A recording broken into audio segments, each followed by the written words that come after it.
Bus ಎಲ್ಲರಿಗೂ ನಮಸ್ಕಾರ, welcome back to Saga stories. ಮಗ್ಗ South Africa versus England group B ಅಲ್ಲಿ one of the most interesting match ಆಗುತ್ತೆ ಅಂತ ಎಕ್ಸ್ಪೆಕ್ಟೇಷನ್ ಇಟ್ಕೊಂಡಿದ್ವಲ್ಲ, ಅದೇ ರೀತಿ one of the most interesting ಮ್ಯಾಚನ್ನೇ ಇವತ್ತು ಆಗಿದ್ದು. ಇವರ ಅವರ ಅನ್ನೋ ಇದರಲ್ಲಿ ಆ್ಯಕ್ಚುಲಿ ಒಂಥರ ಪಂದ್ಯ ತೂಗುಯಾಲೆ ಥರನೇ ಇತ್ತು, ಸೀಸಾ ಥರನೇ ಆಗಿತ್ತು ಮ್ಯಾಚ್. ಇವರ ಅಂತ ಕಡೆಗೆ ಗೆದ್ದಿದ್ದು ಸೌತ್ ಆಫ್ರಿಕಾದವ್ರನ್ನ. ಇಂಗ್ಲೆಂಡು ಮ್ಯಾಚ್ನ ಎತ್ಕೊಂಡು ಹೊರಟೇ ಹೋಗ್ಬಿಟ್ಟಿದ್ರು. ಎಷ್ಟು ಸ್ಕೋರ್ ಬೇಕಾಗಿದ್ದು 19 ಬಾಲ್ಗೆ 29 ಬೇಕಾಗಿತ್ತು, ಆರಾಮಾಗಿ ಗೆದ್ಬಿಡ್ತಾರೆ ಅಂತ ಅನ್ಕೊಂಡಿದ್ವಿ ಇಂಗ್ಲೆಂಡ್ ಅವರು. ಅಲ್ಲಿಂದ ಮ್ಯಾಚ್ನ ಟರ್ನು ಟ್ವಿಸ್ಟು ಎಲ್ಲ ಮಾಡಿ ಬಿಸಾಕ್ಬಿಟ್ರಲ್ಲ ಇವರು ಸೌತ್ ಆಫ್ರಿಕಾದವರು. ಬರೀ ಇದೇ ಥರ ಗೆದ್ಕೊಂಡ್ಬಿಟ್ರಲ್ಲ ಸೌತ್ ಆಫ್ರಿಕಾದವ್ರು. ನೋಡಿ, ಎಲ್ಲ ಗೆದ್ದಿರೋದ್ರಲ್ಲಿ almost majority of the match, ಒಂದು ಮ್ಯಾಚನ್ನು ಕೂಡ ಸೋತಿಲ್ಲ ಈ ಟೂರ್ನಮೆಂಟಲ್ಲಿ. ಬಟ್ ಆದ್ರೂ ನೋಡಿ, ಗೆದ್ದಿರೋ ಮ್ಯಾಚ್ಗಳೆಲ್ಲ 1 ರನ್ ಗೆಲುವು, 4 ರನ್ ಗೆಲುವು, ಸೊ ಈ ಥರ 7 ರನ್ ಗೆಲುವು. ಸೊ ನೋಡಿ, ಎಲ್ಲ ಕ್ಲೋಸ್ ಮಾರ್ಜಿನಲ್ಲೇ ಆಟ ಆಡಿಸ್ತಾ ಇದ್ರಲ್ಲ ಸೌತ್ ಆಫ್ರಿಕಾದವರು. ಒಂಥರ ಲಿಟ್ರಲಿ ಏನೋ ಒಂದು ಕ್ಲೋಸ್ ಮಾರ್ಜಿನ್ ಆಟ ಆಡ್ತಾ ಇದ್ದಾರೆ ಅಂತ ಹೇಳಬೇಕು. ಇವ್ರು ಗೆದ್ರೆ ಫೈನಲ್ ಗೆಲ್ತಾರ ಗೆಲ್ವೋ ಗೊತ್ತಿಲ್ಲ, ಒಟ್ರಲ್ಲಿ ಸೆಮಿಫೈನಲಿಗೆ ಬಂದು ಅಲ್ಲೂ ಯಾರು ಗೆಲ್ತು ಅಂತಂದರೆ ಅದು ಕೂಡ ಒಂದು ಕ್ಲೋಸ್ ಮಾರ್ಜಿನ್ ಇರುತ್ತೆ ಅಂತ ಅನ್ಕೊಂಡಿದ್ದೀನಿ. ಸೊ ಓಕೆ, ಇವತ್ತು ಟಾಸ್ ಗೆದ್ದವರು ಇಂಗ್ಲೆಂಡ್. ಬೌಲಿಂಗ್ ಮಾಡ್ತೀವಮ್ಮ ನಾವು ಅಂತ ಬರ್ತಾರೆ. ಏನ್ ಗುರ್ರೋದು, ಓಪನಿಂಗ್ ಅಲ್ಲೇ ಒಂಥರ ಡಮಾಲ್ ಡಿಮಿಲ್ ಪವರ್ ಪ್ಲೇ ಎಲ್ಲ ಅಟ್ಯಾಕ್ ಮಾಡ್ಬಿಟ್ಟು ಬಿಸಾಕ್ಬಿಡ್ತಾರೆ. ಕ್ವಿಂಟನ್ ಡಿಕಾಕ್ ನಾಯಿ ಹೊಡೆದಂಗೆ ಅಟ್ಯಾಕ್ ಮಾಡಿ ಇಕ್ಬಿಡ್ತಾರೆ ಪವರ್ ಪ್ಲೇಲೇ. ಹ್ಯಾಂಡ್ರಿಕ್ಸ್ ಒಂದು ಕಡೆಯಿಂದ ಒಂಥರ ಆ್ಯಂಕರ್ ಎಲ್ಲ ನಿಭಾಯಿಸ್ತಾ ಇರ್ತಾರೆ, ಈ ಕಡೆ ಕ್ವಿಂಟನ್ ಡಿಕಾಕ್ ತತ್ಕುರು ಪವರ್ ಪ್ಲೇಲಿ ನಾಯಿ ಹೊಡೆದಂಗೆ ಹೊಡೆದ್ರು. 60+ ರನ್ನ ಕಾಂಟ್ರಿಬ್ಯೂಟ್ ಮಾಡಿದ್ರು. ಇನ್ಫ್ಯಾಕ್ಟ್ ಇವರನ್ನೇ ಹ್ಯಾಂಡ್ರಿಕ್ಸ್ ಅವ್ರನ್ನೇ ಬೇಗ ಔಟ್ ಆಗಿದ್ದು. ಜೋಫರ್ ಆರ್ಚರ್ ಅವರು 3 ವಿಕೆಟ್ ತೆಗಿತಾರೆ, ಬಟ್ ಆದರೂ 40 ರನ್ನ ಹೊಡೆಸ್ಕೊಬಿಡ್ತಾರೆ.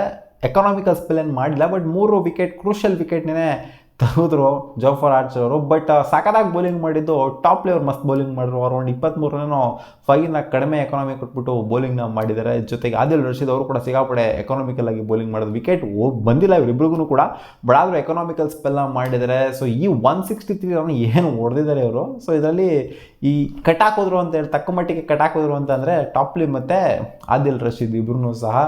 ಸೊ ಕ್ವಿಂಟನ್ ಡಿಕಾಕ್ ನಾಯಿ ಹೊಡೆದಂಗೆ ಹೊಡಿತಾ ಇದೆ. ಒಂಥರ ಹಿಂಗಿತ್ತು ಅಂತಂದರೆ ಪವರ್ ಪ್ಲೇ ಹೊರತು ಅದ್ದೂರಿ ಯಾಕೆ ಸ್ಟಾರ್ಟ್ ಆಯಿತು. ಆಮೇಲೆ ಮತ್ತೆ ಮಿಡ್ಲ್ ಓವರ್ಸಲ್ಲಿ ಒಂಥರ ಕೆಳಗಡೆ ಬಿತ್ತು. ಯಾವಾಗ ಕ್ವಿಂಟನ್ ಡಿಕಾಕ್ ಅವರ ವಿಕೆಟ್ ಬಿತ್ತೋ, ಯಾವಾಗ ಪಾರ್ಟ್ನರ್ಶಿಪ್ ಬಿಲ್ಡ್ ಆಗಿತ್ತೋ ಡೇವಿಡ್ ಮಿಲ್ಲರ್ದು ಮತ್ತು ಕ್ವಿಂಟನ್ ಡಿಕಾಕ್ದು, ಅಲ್ಲಿ ವಿಕೆಟ್ ಬಿತ್ತೋ ಕ್ವಿಂಟನ್ ಡಿಕಾಕ್ದು. ಸೊ ಅಲ್ಲಿಂದ ಒಂದು ಸ್ವಲ್ಪ ಕೆಳಗಡೆ ಡೌನ್ ಕಾಣಿಸ್ತು, ಆಮೇಲೆ ಮತ್ತೆ ಪಿಕಪ್ ಆಯಿತು. ಒಂಥರ ಅದೇ ಹೇಳಿದೆ, ಈ ಪಂದ್ಯ ಒಂಥರ ಸೀಸಾ ಥರನೇ ಇತ್ತು.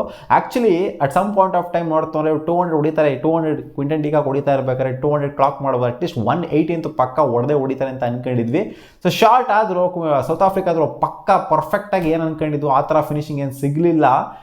ಅದೇ ಡೇವಿಡ್ ಮಿಲ್ಲರ್ ಜೊತೆಗೆ ಕ್ವಿಂಟನ್ ಡಿಕಾಕ್ ಅವರ ಮೈನ್ ಪರ್ಫಾರ್ಮೆನ್ಸಿಂದ ಇವತ್ತು ಮಾರ್ಕ್ರಮ್ ಆಗಿಲ್ಲ. ಇವ್ರು ಬೇಗ ಕ್ಲಾಸನ್ ಬೇರೆ ರನ್ಔಟ್ ಆಗಿ ಹೋಗ್ಬಿಟ್ರು ಬೇಗ.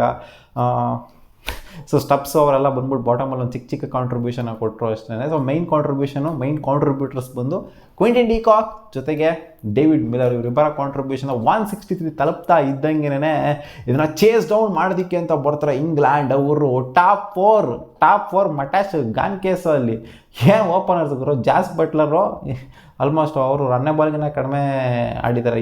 ಏನು ಆಡಿದೆ ಜಾಸ್ ಬಟ್ಲರ್ ಇವತ್ತು, ಏನೂ ಆಡೋದಕ್ಕೆ ಆಗಲಿಲ್ಲ. ಸೊ ಅಂದ್ಕೊಂಡಿದ್ದಂಥ ಎಕ್ಸ್ಪೆಕ್ಟೇಷನ್ ಇಟ್ಕೊಂಡಿದ್ದಂಥ ಪರ್ಫಾರ್ಮೆನ್ಸ್ ಏನೋ ಕೊಡಲಿಲ್ಲ. ಫಿಲ್ ಸಾಲ್ಟು ಕೂಡ ಬೇಗ ಔಟ್ ಆಗಿದ್ದು. ಏನು ಗುರು ಕ್ಯಾಚ್ ಇವತ್ತು ಹಿಡಿದಿದ್ದು, ಹ್ಯಾಂಡ್ರಿಕ್ಸ್ ಹಿಡಿದಿದ್ದು ಎಂಥ ಕ್ಯಾಚು, ಇವತ್ತು ನೋಕೆ ಹಿಡಿದಿದ್ದು ಎಂಥ ಕ್ಯಾಚು, ಮಾರ್ಕ್ರಮ್ ಹಿಡಿದಿದ್ದು ಎಂಥ ಕ್ಯಾಚು. ಕ್ಯಾಚಸ್ ಮೀನ್ ಮ್ಯಾಚಸ್ ಅಂತ ಇದಕ್ಕೆ ಹೇಳೋದು. ಸೌತ್ ಆಫ್ರಿಕಾದವ್ರು ಇವತ್ತು ಏನು ತಿಂದಾಗಿದ್ದಾರೆ ಅಂತಂದರೆ ಭಯಂಕರ ಕ್ಯಾಚಿಂಗ್ ಗುರು ಸೌತ್ ಆಫ್ರಿಕಾದವ್ರದ್ದು. ಇವತ್ತು ಒಂಥರ ಫಿದಾಗ ಹೋಗ್ಬಿಡಿ ಇವತ್ತು ಅವ್ರ ಕ್ಯಾಚಿಂಗ್. ನೋಕೆ ಹಿಡಿದು ಮೋಸ್ಟ್ ಕ್ರೂಷಿಯಲ್ ಕ್ಯಾಚ್ ಜಾನಿ ಬೆಸ್ಟ್ ಅವ್ರದ್ದು. ಹ್ಯಾಂಡ್ರಿಕ್ಸ್ ಅವರ ಕ್ಯಾಚ್ ಹಿಡಿದಿದ್ದು ಹೆಂಡ್ರಿಕ್ಸೇ ಕ್ಯಾಚ್ ಹಿಡಿದು ಫಿಲ್ ಸಾಲ್ಟ್ ಅವ್ರದ್ದು. ಸೊ ಒಂಥರ ಕಡಾಕಾಗಿತ್ತು ಗುರು. ಲಾಸ್ಟ್ ಓವರಲ್ಲಿ ಬೇರೆ ಒಂದು ಕ್ಯಾಚು ಆ್ಯಡನ್ ಮಾರ್ಕ್ರಮ್ ಅವರು ರನ್ನಿಂಗ್ ಎಫರ್ಟ್ ಹಾಕ್ಬಿಟ್ಟು ಹಿಡಿದಿದ್ದು. ಸೊ ಇದು ಒಂಥರ ನೋಡಿ, ಆ್ಯಡನ್ ಮಾರ್ಕ್ರಮ್ಮು ಅವ್ರು ಬ್ಯಾಟಿಂದ ಕಾಂಟ್ರಿಬ್ಯೂಟ್ ಮಾಡದೇ ಇರಬಹುದು, ಬಟ್ ಆದರೂ ಫೀಲ್ಡಲ್ಲಂತೂ ಎಂಥ ಕಾಂಟ್ರಿಬ್ಯೂಷನ್ ಕೊಡ್ತಾರೆ ಗುರು. ನಂಜಿ ಸೈಕ್ ಕಾಂಟ್ರಿಬ್ಯೂಷನ್ ಕೊಡ್ತಾರೆ. ಇವತ್ತಂತೂ ಡೆತ್ ಓವರ್ಸಲ್ಲಿ ಎಳೆದು ಪುಲ್ ಬ್ಯಾಕ್ ಮಾಡಿ ಇಟ್ಬಿಟ್ರು ಎಲ್ಲ ಬೌಲರ್ಸ್ಗಳು. ಮಾರ್ಕೋ ಯಾನ್ಸನ್ 19ನೇ ಓವರ್ ಬೌಲಿಂಗ್ ಹಾಕಿದ್ದು, 10ನೇ ಓವರ್ ರಬಾಡ ಹಾಕಿದ್ದು ಬೌಲಿಂಗು, ಹ್ಯಾಂಡ್ರಿಕ್ ನೋಕೆ 20ನೇ ಓವರ್ ಬೌಲಿಂಗ್ ಹಾಕಿದ್ದು. ಸೊ ಎಲ್ಲ ಓವರ್ಸು ಕೂಡ ಆಲ್ಮೋಸ್ಟ್ ಡೆತ್ ಓವರ್ಸ್ ಎಲ್ಲ ಮಸ್ತಾಗಿ ಮಾಡಿದ್ರು. ಪುಲ್ ಬ್ಯಾಕ್ ಮಾಡಿದ್ದಲ್ಲ ಡೆತ್ ಓವರ್ಸಲ್ಲಿ. ಅರೌಂಡ್ ಹೇಳಿದ್ನಲ್ಲ ಹೆಂಗಿತ್ತು ಅಂತಂದರೆ 38 ಬಾಲಿಗೆ 80 ರನ್ ಬೇಕಿತ್ತು. ಅಲ್ಲಿಂದ ಲಿಯಮ್ ಲಿವಿಂಗ್ಸ್ಟೋನು, ಅದೇ ಇವ್ರದ್ದು ಪಾರ್ಟ್ನರ್ಶಿಪ್ಪೇ ಬಿಲ್ಡ್ ಆಗಿದ್ದು ಅಲ್ಲಿಂದನೇ ಅಲ್ವಾ.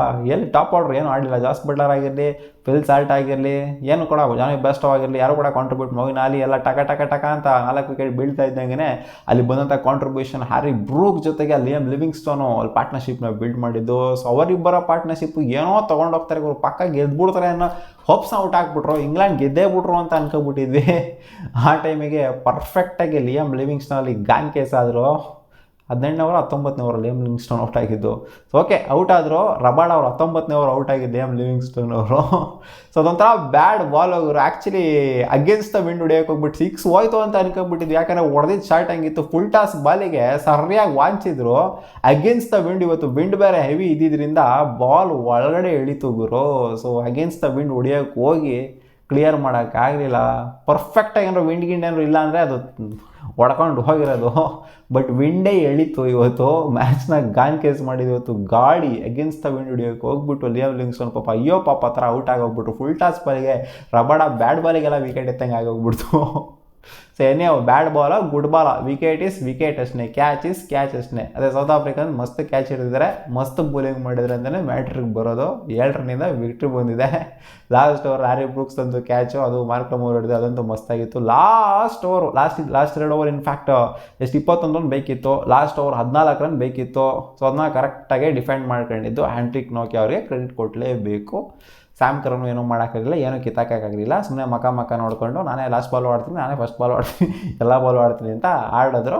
ಮ್ಯಾಚು ಮುಗೀತು, 7 ರನ್ ವಿಕ್ಟ್ರಿ ಬಂತು ಅಷ್ಟೇ. ಮಗ ಸೌತ್ ಆಫ್ರಿಕಾದವರು ಅಲ್ಟಿಮೇಟ್ಲಿ ಇವಾಗ ಇನ್ನೂ ಒಂದು ಮ್ಯಾಚನ್ನು ಕೂಡ ಸೋತಿಲ್ಲ. ಎಲ್ಲ ಕ್ಲೋಸ್ ಅಲ್ಲೇ ಗೆದ್ಕೊಂಡು ಬಂದಿದ್ದಾರೆ. ನೋಡೋಣ ಯಾರು ಆ ಮೀಟ್ರ್ ಆಫ್ ಮಾಡ್ತಾರೆ ಅಂತ. ಇಟ್ಟರೆ ಸೆಮಿಫೈನಲಲ್ಲಿ ಇಡಬೇಕು ಅಂತ ಕಾಣಿಸ್ತಿದೆ ಸೌತ್ ಆಫ್ರಿಕಾದವ್ರಿಗೆ. ಇನ್ನು ಎಲ್ಲ ಮ್ಯಾಚ್ನು ಗೆಲ್ಲ ಥರನೇ ಕಾಣಿಸ್ತಾ ಇದೆ. ಸೌತ್ ಆಫ್ರಿಕಾ ಒಂದು ಸೌಂಡು ಫುಲ್ಲು ಸೆಮಿಫೈನಲ್ಗೆ ಆಲ್ಮೋಸ್ಟ್ ಹೆಜ್ಜೆ ಇಟ್ಟಿದ್ರೆ ಅಂತ ಹೇಳ್ಬೇಕು. ಯಾಕಂದರೆ England versus south Africa match ಇದು ಇವರಿಬ್ಬರಲ್ಲಿ ಡಿಸೈಡ್ ಮಾಡುತ್ತೆ ಯಾರು ಕ್ವಾಲಿಫೈ ಆಗ್ತಾರೆ ಅಂತ ಅಂದ್ಕೊಂಡಿದ್ವಿ. ಅಥವಾ ಇವರಿಬ್ಬರು ಕೂಡ ಕ್ವಾಲಿಫೈ ಆಗ್ಬೋದು, ವೆಸ್ಟ್ ಇಂಡೀಸಲ್ಲಿ ಡಿಸೈಡ್ ಆಗ್ಬೋದು ಅಂತ, ವೆಸ್ಟ್ ಇಂಡೀಸ್ ಮೇಲೆ ಡಿಸೈಡ್ ಆಗ್ಬೋದು ಅಂತ ಅಂದ್ಕೊಂಡಿದ್ವಿ. ಬಟ್ ಇವಾಗ ಸೌತ್ ಆಫ್ರಿಕಾ ಗೆದ್ದಿರೋದ್ರಿಂದ ನೋಡ್ಬೇಕು ಏನಾಗುತ್ತೆ ಅಂತ. ಈ ಕಡೆ ವೆಸ್ಟ್ ಇಂಡೀಸ್ ಮೇಲೆ ಪ್ರೆಷರ್ ಇವಾಗ ಜಾಸ್ತಿನೇ ಇದೆ. ಕಾದು ನೋಡೋಣ ಅದೇನಾಗುತ್ತೆ ಅಂತ. ನಿಮಗೇನಿಸ್ತು ಈ ಸಿಸಾ ಮ್ಯಾಚು? ಕಾಮೆಂಟ್ಸಲ್ಲಿ ಹಾಕಿ ಬಾ.